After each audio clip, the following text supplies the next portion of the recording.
May tanong sa akin. May tanong po ako. May nag-message sa akin, sabi, ano na naman tong pinagagawa mo? Ginawa mo daw akong garantor sa pinagkakautangan mo. Hindi ka humingi ng abiso sa akin. Ako ang kinukulit nila ngayon. Bayadan ko daw utang mo. Hindi sila magtitigil hanggat di ka nagbabayad. Ano ba yan? Nadadamay ang pamilya ko sa kalokohan mo. Umayos ka. Pag ako minessage na naman ng mga to, ipababarangay na kita. Ayusin mo yang kalokohan mo. Ipapupulis kita. Nandadamay ka. Nagagalit ang asawa ko sa akin. Ako pa ang sinisingil nila sa utang mo. Hindi naman to kasali sa reference ko. Isa po ba to sa mga OLA scammers? Alright, napakagandang katanungan po nito, pero bago ho natin sasagutin, imbitahan ko muna sana kayo na pakisuportahan po sana aking mga social media accounts sa YouTube, Facebook, and TikTok. Okay, dito po sa ating video, aalamin natin kung tama yung sinasabi nyo, kung isa ba silang scammer. Kasi ano ho ito dalawang senaryo. No? Maaaring ito talagang kakilala po ninyo, or isa to sa mga bugo katabusadong online lending apps na ahente na nagpapanggap na kakilala po ninyo. No? Dito po sa ating video, aalamin natin yan, kaya pakitapos po hanggang dulo. Pero bago ho yan, disclaimer po muna. Hindi po ako abogado, ako po'y maniningil. Lahat po na sinasabi natin sa ating video is based on my experience at syempre po sa ating pagsasaliksik at sa tulong na rin po ng ating mga kaibigang abogado. At isa pa po, hindi ko po kinukonsinte ang hindi pagbabayad ng utang. Dahil ang utang po is responsibilidad na dapat nating bayaran. Ang hindi po ako pabor ay dun sa maling pamamaraan ng papautang at maling pamamaraan ng paniningil. Sagutin po natin yung pinadala nyo pong katanungan. Okay. So sabi nyo nga po, no, na may nag-message sa inyo. At ang banat kagad, no, ano ba tong pinagagawa mo? Ginawa mo daw akong garantor, no, sa pinagkakautangan mo. Okay, so dun po muna tayo. Okay. Kasi ganito po yan, no, ito kasi dalawang senaryo to. Maaaring kakilala nyo siya at maaaring nagpapanggap lang. Okay? Doon po muna tayo sa una, yung maaaring kakilala nyo. Kasi po, nung dinownload nyo yung bugo katabusadong online lending apps na yan, kasama sa hininging permission, yung pag-access at paglalagay po nila ng malware dun sa inyong phone. So, ibig sabihin po, yung malware na yon, yun po yung naging access nila para nakawin po lahat ng data ninyo. So, kasama dyan yung location, yung nasa laman ng phone book, yung access sa emails, sa photos, sa video, and everything po.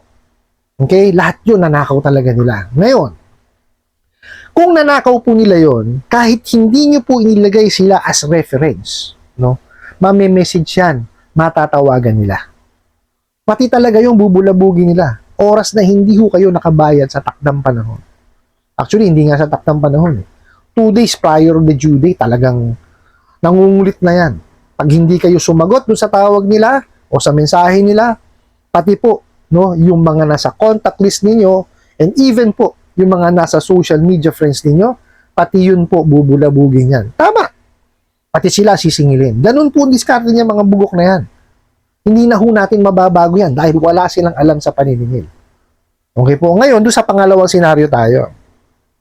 Sa pangalawang senaryo ho kasi, maaari, no, na sila po'y nagpapanggap. Pero kasi base, no, doon sa mensahe ko kasi nung nagpadala sa inyo ng mensahe, mukhang nagpapanggap lamang. Kasi tignan nyo, hindi sila magtitigil hanggat di ka nagbabayad. Ano ba yan? Okay, so parang dinidiinan ka kagad na kailangan magbayad ka kasi hindi sila titigil Diba, parang kakuntsaba ang dating Okay, ngayon, para masiguro natin, no, na ito pa ay legitimate na, no, nakakilala nyo, naninakaw yung number doon sa inyong phone book or nagpapanggap lamang, replyan nyo po yung message. Itanong nyo, no? Sino po ba ito? Maaari ko po bang malaman kung ano pong pangalan ninyo para po malaman ko naman at mai-address ko doon sa aking nautangan na wag ho kayong istorbohin. Okay? Pagka yan, hindi sumagot or sumagot yan pabalagbag, malamang yan, abusadong online lending apps na ahente yan. Tsaka isa pa po, para malaman nyo po na ito, kakilala nyo talaga, kasi nga, ninakaw nila yung number, di ba? So, meaning, yung number dapat nila, ang magre-reflect po dun sa message nyo. So, ibig sabihin, may pangalan yun. Di ba? Kung hindi naman magre-reflect yung pangalan nito, most probably yan, abusadong online lending apps yan. Ginagamit lamang po nila, o baka nagkukunwari sila, or nagpapanggap, nakakilala po ninyo. Kasi dapat mag-reflect yung pangalan kung kakilala nyo talaga Di po ba? Dapat po alerto tayo sa mga ganon kasi talagang talagang yung mga yan, manloloko yan, manlilin lang. Lahat ng pamamaraan para kayo lapastanganin, abusuhin, gagawin ho niya mga bugok na yan. Nakita niyo pati yung kunwari kakilala, gagawin nila. Di po ba? Pero hindi pa rin tayo sigurado. Kaya nga sabi sa inyo, imensahe ninyo. Pero ako may hint na hindi nyo talaga to kakilala. Malamang to nagpapanggap na bugok at abusadong online lending apps. Kasi nga, kung number lamang po ito, na nag-reflect at hindi nakalagay yung pangalan, kasi kakilala nyo dapat yun dahil sa inyo galing yung phone number, di ba? So, dapat yun may pangalan. Di po ba? So, kakilala nyo kasi parang yung mga dating mensahe, kakilala ninyo. So, dapat yan, may pangalan. Nakasave yung pangalan yan dun sa phone ninyo. So, kilala nyo dapat yan. Pero kung hindi magre-reflect yung pangalan yan at number lang, malamang nagpapanggap na bugok at abusadong online lending app na ahente yan. Okay? So, yun lang sabi ko sa inyo, gawin nyo. Dalawa lang yan. Checkin nyo kung may magre-reflect ng pangalan. Pangalawa, i-message nyo na sila. Tanungin nyo. Pwede ko bang malaman ng pangalan po para ma-address ko po ng maayos dun sa akin po nahiram. Manghingi na kayo ng paumanhin. Total, talaga naman huminahiram kayo. Di po, malay nyo naman talagang kakilala ninyo. Di po ba? Pero most probably yan talaga, bugok at abusadong online lending apps na ahente yan. Nagpapanggap lamang. Kasi, tignan nyo, iba yung mga datingan ng parang alam niyo yung mga mensahe na pinadadala nila na ipababarangay kita.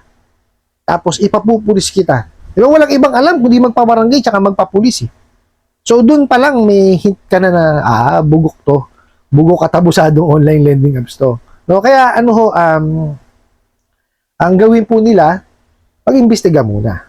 Okay? Pero doon sa tanong niyo isa po ba to sa mga OLA scammers? Well, somewhat pwede nating sabing nang-i-scam kasi hindi tama yung ginagawa nila diba? Pero kasi ang definition po kasi ng scam o ng scammer is lolokohin ka para may makuha sa inyo. Sila kasi naniningil kunwari, Pero nasa gray line ng pagiging scammer at panloloko. Okay? Pero ito talagang panloloko to. Gumagamit sila ng mga tactics nila para makasingil. Hindi naman paniningil yan. Okay? Maliwanag naman po, dun sa prohibition ng Fair Debt Collection Practices na bawal po ang magpanggap. Pagpapanggap po yan Diba? Kumbaga, pag napatunayan nyo po na hindi nyo kakilala yan, pagpapanggap yun. O di po ba? So, nilalabag na naman nila yung prohibition ng Fair Debt Collection Practices. Which is bawal na bawal po yan. Di po ba? Kaya nga, biruin nyo ganun kumbaga, pinagtuunan ng pansin ng SEC yan. Dahil sila na po ang naglista kung ano yung bawal Di ba? Yun na lang po ang susundin nila. Ito, bawal to, wag niyong gawin. Ang mga bugok, yung pangs ginagawa, anak ng kamote. Di ba? Nangaharas, nangwawalang niya, nagpapanggap. Magpapanggap po yan Kasi, yung pagpapanggap po, it doesn't stop dun sa magpapanggap silang abogado, pulis, abogado. Hindi ho doon natatapos yun. Ito, nagpapanggap sila, kakilala nyo. Di ho ba? So, ngayon, tingnan natin kung may magpapabarangay talaga sa inyo, tsaka magpapapulis. Pero I doubt na meron. Di po ba? Pero huwag nyo na paabutin dun. Ano na lang, kausapin nyo na lang. I-message nyo or tawagan nyo yung number. Pero most probably, pag tinawagan nyo, magri-ring lang yan. So, pag kaya, nag-ring lang, yun. Sigurado na ho tayo na yan. na ahente ng bugok na at abusadong online lending apps yan. Kaya ako, ito na lang ho ang payo ko sa inyo. Total past due na ho kayo.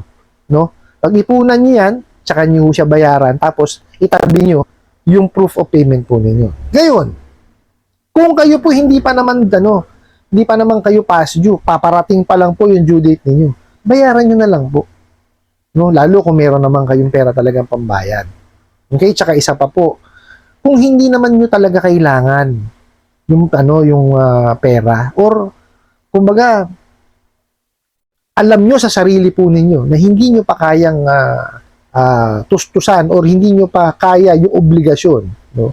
Wag ho muna kayong manghiram. Lalo dito sa mga bugok at abusadong online lending apps na to. Kasi itong mga to, wala hong trabaho. Okay? Nag-aaral, pinahihiram. Paano nyo ho babayaran yun? Yes, naintindihan ko po, no? Meron ho tayong pangangailangan. Pero kailangan po kasi, may responsibilidad tayong bayaran yun eh. Nahiram po natin yun eh. Kaya ako, lagi kong pinapayo, wag ho tayo sa kanila manghiram sa mga bugok at abusadong online lending apps. Doon po tayo sa mga kilala natin. At least doon po maintindihan tayo. Di po ba? Itong mga to, bibigyan ka lang talaga ng pera yan. Wala hong yan. Walang credit investigation, walang verification, at walang evaluation. At ang masakit dyan, hindi ho di-discuss sa inyo yung nautang ninyo, kaya wala kayong idea. Kailan ng due date, magkano amortization, magkano nilagay nilang interest rate, at magkano na lang matatanggap mo. Talagang bulagaan. Di po ba? Kaya huwag niyo silang tatangkilikin kasi sasakit lamang po ang ulo ninyo. Makakabuso lamang po kayo. Nakita nyo, ayan, ganyan na ginagawa sa inyo. Di po ba? Kaya kung ayaw nyo pong sumakit ang ulo, iwasan nyo po itong mga bugok at abusadong online lending apps na to. I hope nasagot ko po itong katanungan na to at sana po'y makatulong. Maraming salamat po sa inyong walang sawang pagsupport at panonood sa aking mga video. Maraming salamat po sa inyong pag-like, pag-share, pag-comment at pagtatanong. And kunin ko na rin po itong opportunity na imbitahan po sana kayo na pakisuportahan po sana ang aking mga social media accounts sa YouTube, Facebook, and TikTok. Kasi muli po, yun lang.